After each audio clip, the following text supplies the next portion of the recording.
Ferrari. When you hear that name, most of you probably think of stuff like this. Have a tea break while you're at it. Come on. Box now, box. Nice one. If you're an old school fan, well, those good old days hit different. The most famous, successful and iconic team in F1 history. Once the team everyone looked up to. But somehow, over the last 17 years, they've turned racing into a never-ending drama. Ridiculous mistakes. Oh no! That's a big mistake, Massa's gone! Constant failures. And basically becoming the joke of the paddock. Soft to medium, it's slow, it's really slow. Horrible. Sainz is still in the pits, Will. Still there, finally getting the tyre on. Oh my god. How does something like that even happen? Let's find out how the biggest F1 team lost all respect. 2007, Kimi Raikkonen wins the title in the most ridiculous, epic way possible. McLaren had the fastest car all year, but Hamilton and Alonso were too busy fighting each other to notice the Iceman sneaking up and stealing the title in the last race. They raised the lollipop to let Alonso out. Yep, they want him out of there. Now Alonso's not getting on with it. Only a minute and 40 to go. Is he blocking Hamilton here? Checkered flag and Hamilton's missed it. Hamilton's missed it by 4 seconds. Final shootout for the World Championship title. No lights at the top, here we go. Massa goes across. Hamilton covers and Raikkonen looks like he's got round the outside of it. Oh, that is what happened. Oh no, is that Hamilton slowing? It is. Top of the screens. Lewis Hamilton's in trouble. What's happening? Just a few seconds ago, he's got it going again, but a lot of people have passed him. There is Massa, and that puts Raikkonen in the lead of the race. And the dream is over for Lewis Hamilton. Kimi Raikkonen wins the Brazilian Grand Prix. It's all over.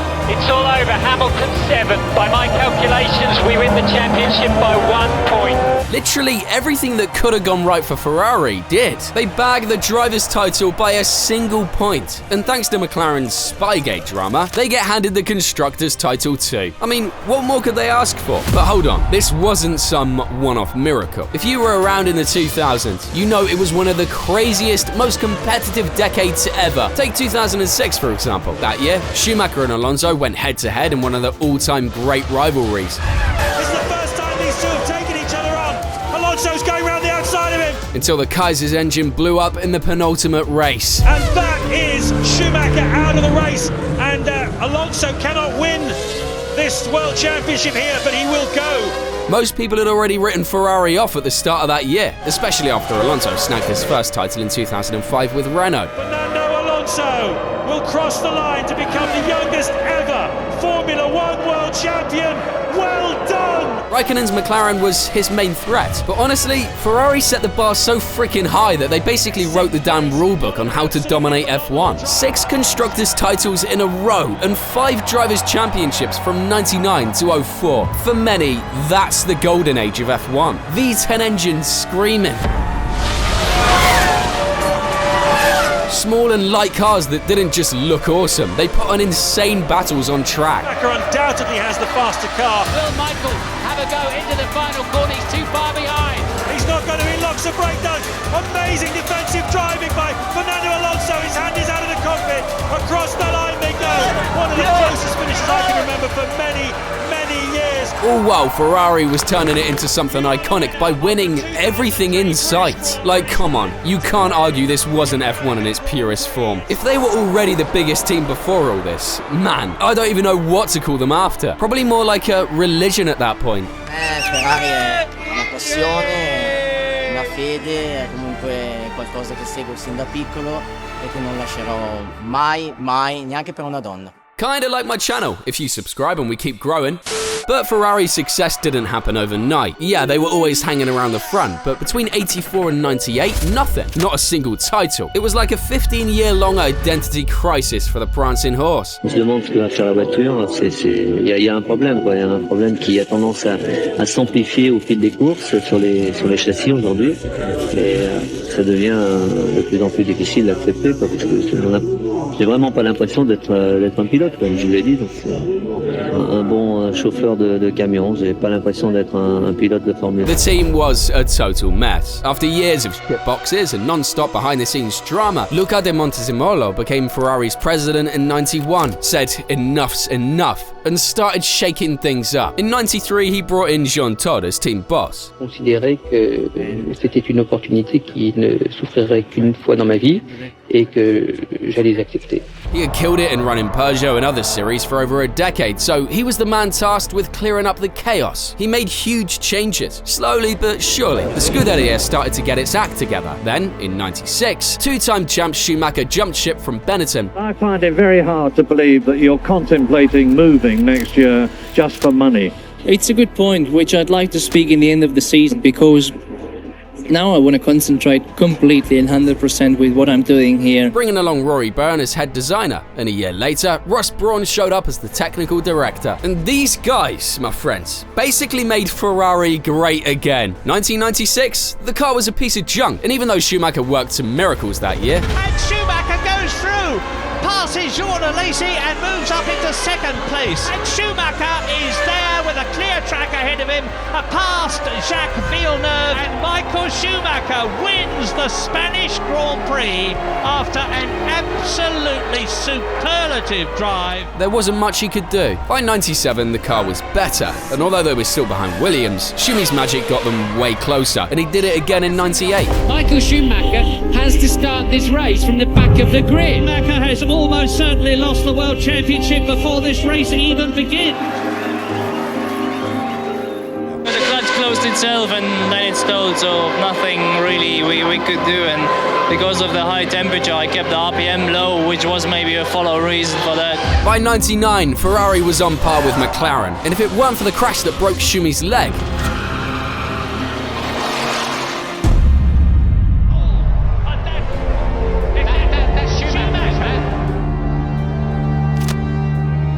I'd say he would have easily won the championship. The rest, well, we all know how the story goes. Schumacher, who exits the chicane for the 53rd and last time to win the 2000 Japanese Grand Prix and the World Championship.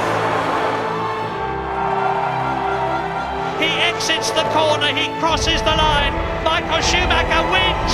Michael Schumacher is world champion. It's a very, very magical moment. I grew up hearing about Fangio, and I thought no one will ever do that. But Michael Schumacher's done it today, and he wins his 61st Grand Prix, and he's a 5 times World Formula One champion. Congratulations and celebrations. We were all around to see it then. This historic moment when Michael Schumacher became the first 6-time World Formula One champion. But Michael Schumacher gets his 7th Formula One World Championship on a truly, truly eventful day. Michael, 7 times world champion. Is it an emotional moment? It's very special. We're here in Spa, which does mean a lot to me, that circuit, that place, and to clinch the 7th title at the 700 Grand Prix for Ferrari is something very special. So you're probably wondering how the team actually worked back then. Well, Byrne kept making the cars better every year, and Schumi was the perfect guy to push them to the limit. Add to that how well Ross organised everything, setting up systems, checks, and smart strategies that made the team rock solid, all under Todd's leadership and management. But like everything in life, it all comes to an end, and sometimes in a brutally cruel way. Just ask Felipe Massa. Remember when I said Raikkonen snatched the title in 2007 by just 1 point? Well, Filipinho pretty much did the exact opposite the next year, at the same place. Expecting Massa any time now. He comes through to claim his 6th victory of the season. He has done everything he needed to do, and we wait now to find out who will be the world champion of 2008. Can Hamilton do anything?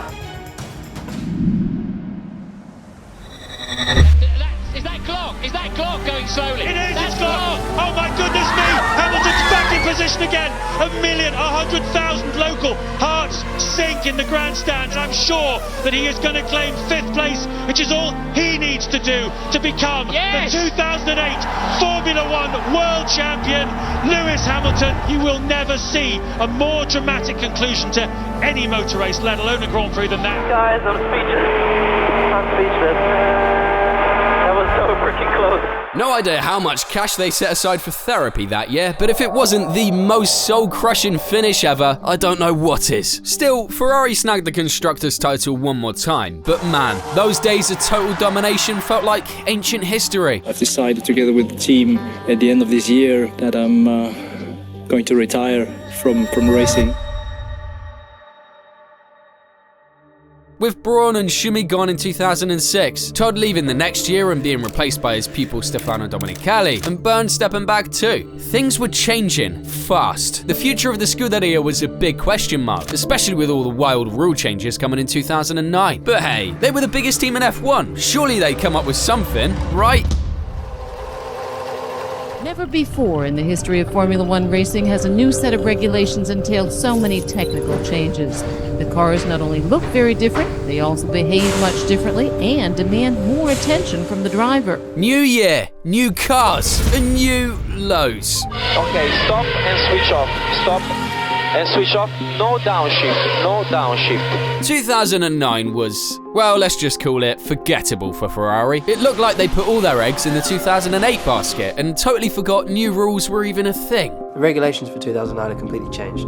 So, therefore, what that means is that the complete design of the car, everyone starts from scratch. So every team has no idea what other teams are doing, what other teams' cars will look like. The car, slower than your grandma's mobility scooter. From the start, it had zero pace. Just barely good enough to scrape some points here and there. Kimi somehow got a win, but for the first time since '93, they didn't even make the top 3 in the Constructors. P4, ouch. Meanwhile, this dude came out of nowhere and pulled off the biggest underdog flex in F1 history. And now here comes Jenson Button, the 2009 World Champion. Look at the relief, look at the joy. It's all now out in the open.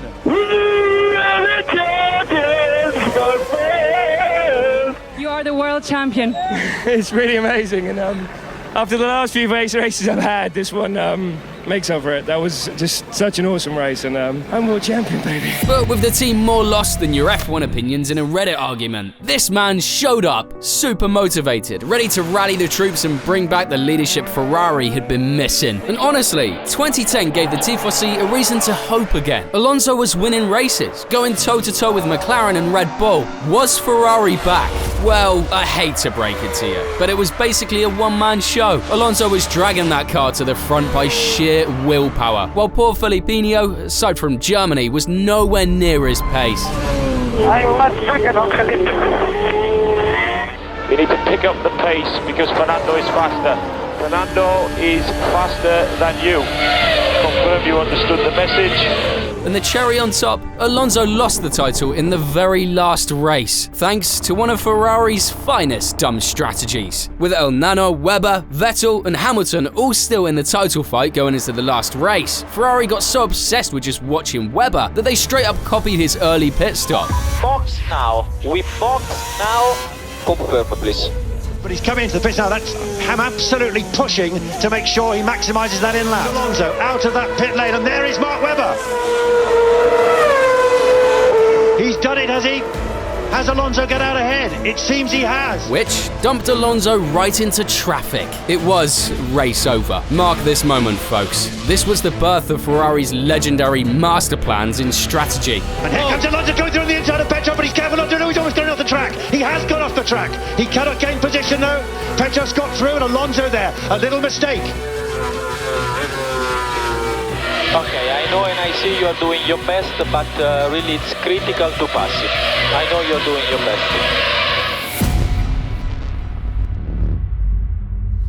Well, they got the the constructors in Brazil, and now Sebastian Vettel wins in Abu Dhabi to be drivers' champion for 2010.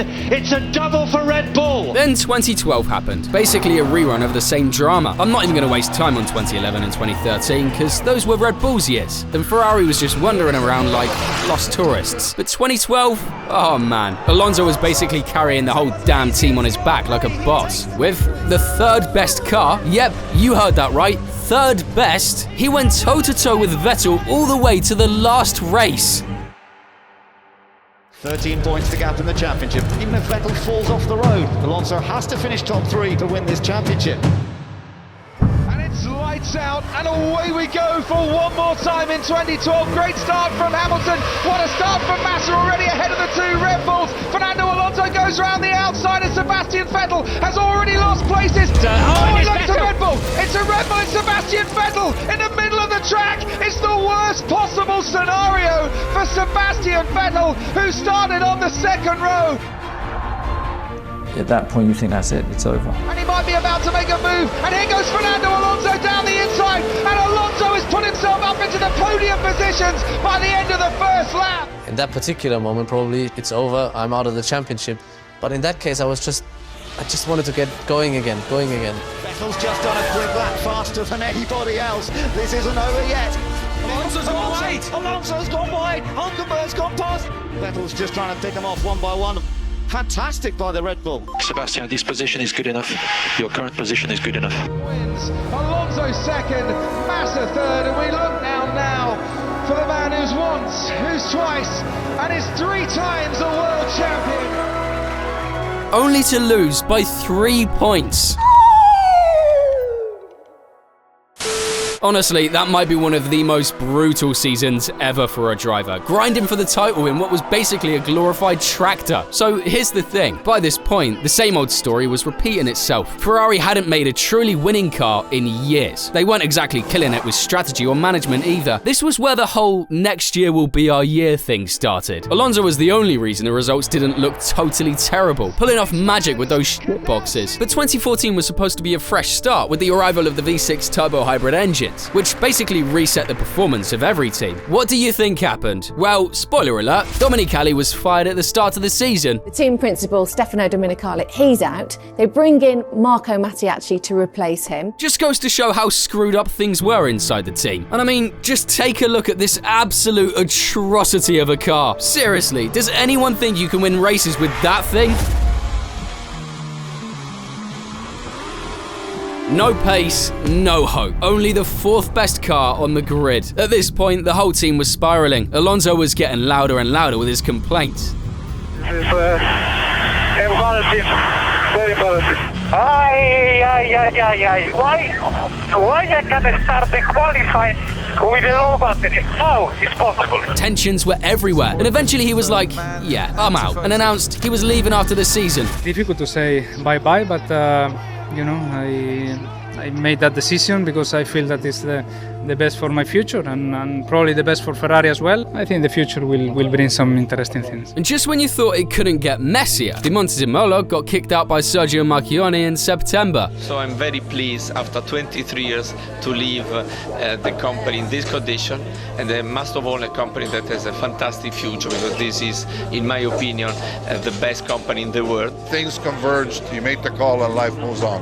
It was going to happen sooner or later. Marchionne was this super cold business type guy who didn't waste a second and sacked Mattiacci before the season even ended. That's when Ferrari hit the big red reset button and started a full-blown internal revolution to try and crawl back to the top. Sebastian Vettel, the new golden boy. Maurizio Arrivabene, the new team principal. Expectations through the roof. Did they deliver? Sebastian Vettel dancing to the checkered flag. He wins as a Ferrari driver, and Sebastian Vettel comes home to take the checkered flag and win the Hungarian Grand Prix.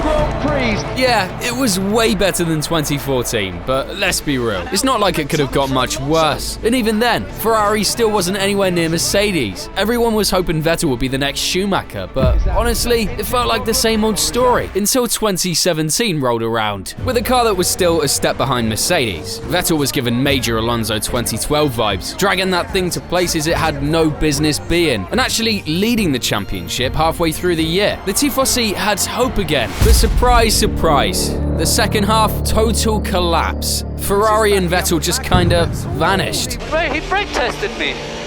What the going on? That is a major shock in Q1. Sebastian Vettel starting last tomorrow. Just down the inside, goes the Red Bull on Sebastian Vettel. Oh, I have very little power. Vettel's got a major problem, major engine problem. Box, Sebastian, box. We retire the car, I'm afraid. Lewis Hamilton wins the Japanese Grand Prix. The US Grand Prix. It's lights out, away we go. Verstappen gets an excellent start. Sebastian Vettel will need to cover him off. Give me right on the inside, and he's crashed.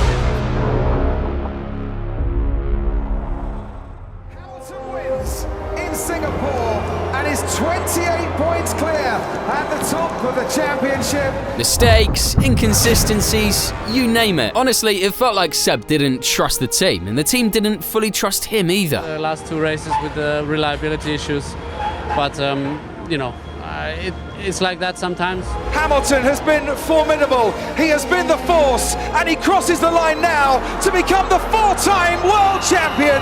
And he can scarcely believe what has happened for this season. In 2018, oh man, that one hurt even more. Once again, they had a real shot. I'd even say that season the car was better than the year before. Finally, title chances? Well, then came the German GP, the turning point. He has been leading almost from start to finish, but now he's out of this race. Sorry guys. After that crash while leading at home, boom! It was like all the pressure exploded at once and the whole team just spiraled. If the second half of 2017 was a disaster, 2018 wasn't any better. Lewis Hamilton from 14th on the grid wins the German seized his moment and the opportunity has come. Oh, and it's touched! Vettel is alongside and ahead. Vettel ahead of Hamilton, ahead of Perez, ahead of Ocon. They touch Martin. Hamilton and Vettel has been spun round. Disaster for Sebastian Vettel at the start of this race. Sebastian Vettel down in 18th. Hamilton, who extends his lead in the Drivers' Championship and wins the Singapore Grand Prix. That year ended with the passing of Marchione, and in came John Elkann as president and Mattia Binotto as team principal. They also announced the signing of rising star Charles Leclerc, who was set to take over from Raikkonen. Big news this week. Where have you been if you've missed it? Charles Leclerc will be joining Ferrari next season. New names, new promises. 2019, with an engine that was, let's just say, not exactly legal, was actually a strong year. But Leclerc started stealing Vettel's thunder. He won in Spa! He wins in Monza! And Seb kinda lost faith in the team, slowly fading out as the leader. Sebastian Vettel's going to Max Verstappen! And let Charles by. It's enough to close up. Stop the car now, stop the car. He's serious. An MG UK problem for Sebastian Vettel. Bring back V12s. Then came 2020. After some shady secret agreement with the FIA, Ferrari suddenly fell off a cliff, down to the 6th best car on the grid in one of the worst seasons ever. Crashes into Sebastian Vettel. Sebastian Vettel has had problems at the start. He was the car that we saw having all sorts of problems, but here come the two Mercedes. Engine stopped, broken. I mean, I don't know what happened. What has happened is Leclerc has gone from the points to tumbling outside the top 10. Oh, and Sebastian Vettel goes straight through. No more brake pedal. Brake line exploded. You need to stop, change button on. I can literally not stop the car, so I have to wait. And with the team all in on Leclerc, acting like Seb hadn't been the one holding things together for years, the German bounced at the end of the year. It wasn't until 2022 that Ferrari finally looked like they had their act together and were ready to fight for the title. They had the car, they had 2 solid drivers. Everything was finally looking good. He sees the checkered flag, and for the first time, celebrations for Ferrari. Let's go! Well, until it wasn't. So we are going new shop. We are going new shop. We are going. It's drizzling. I don't know how much you can. Who's that gone off? Leclerc. It's Leclerc. Charles Leclerc. Box now. Box. Stay out. Stay out. What an absolute fucking disaster. By the end of the year, Binotto was out, replaced by Fred Vasseur for 2023. And it's not like things got better. If anything, the dumb mistakes and clown strategies just got worse. Box, pit confirming box.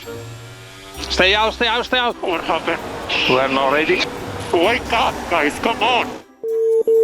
Look. Tires felt completely different. I don't know why. So much understill. And look at Ferrari. Were they ready for the car to come in? It's chaos in that Ferrari pit box. No tyres again. How many times have we seen that with Ferrari? By now, everyone's lost faith in Ferrari. And here we are in 2025, and yep, same old mess. Even Hamilton looks like he's already had enough. Okay, one, we're close. Leave me to it, please. Okay, one, available. Yes, I know. Leave me to it, please. Sock 9, suggested. Sock 9. Stop talking to me while I'm in freaking battle, man. Jeez. You want me to just sit here? Salt the whole race? This is not good teamwork, that's all I'm gonna say. China, I got out of the way when you're on a different strategy. Understood. We swap the cars. Have a tea break while you're at it. Come on. Seriously, I mean, the team's incompetence is off the chart. The car's got no pace, and the radio messages, just when you think they can't get more ridiculous, they somehow do. Is there a leakage? A leakage of what? I have the seat full of water. Like full of water. Must be the water. Let's add that to the weather filter. Honestly, it feels like there's no way out. Every time it looks like they're finally getting it together with a decent car, boom, they mess it up, and the next season's even worse. It's like a curse on repeat for 17 damn years. The engine's gone for Carlos Sainz. What's really going on? Well, if you've been paying attention, you probably noticed a few patterns. Over the last 15 years, the team's had zero stability. Presidents and team principals come and go like it's a revolving door. Not a single one has lasted more than 4 years. How are you supposed to build something long-term when everyone's just trying to get quick results so they don't get the boot? At this point, I'm half expecting a committee meeting just to decide what color the car should be. Ever since Todd left, Ferrari hasn't had a strong leader who could actually steer the ship. Not that guy. They've got all the money and resources in the world, but somehow, the people in charge always seem to find a new and creative way to mess it all up. Just look at how they handled their drivers. They never really back anyone properly. Vettel dumped the second Leclerc showed promise, and Leclerc, supposed to be the golden boy, until out of nowhere, they sign Hamilton. For what exactly? Don't trust Charles? Who even knows? It just makes zero sense. Look at teams like Red Bull or Mercedes. With Christian Horner and Toto Wolff running the show, they've had solid leadership for years, and that's exactly what's helped them succeed. Max Verstappen is a 4-time Formula One world champion. Clear direction, clear priorities, and everything is structured. Ferrari, the total opposite. Honestly, they could learn a thing or two from McLaren. Remember how lost McLaren was? Stuck at the back of the grid between 2015 and 2017?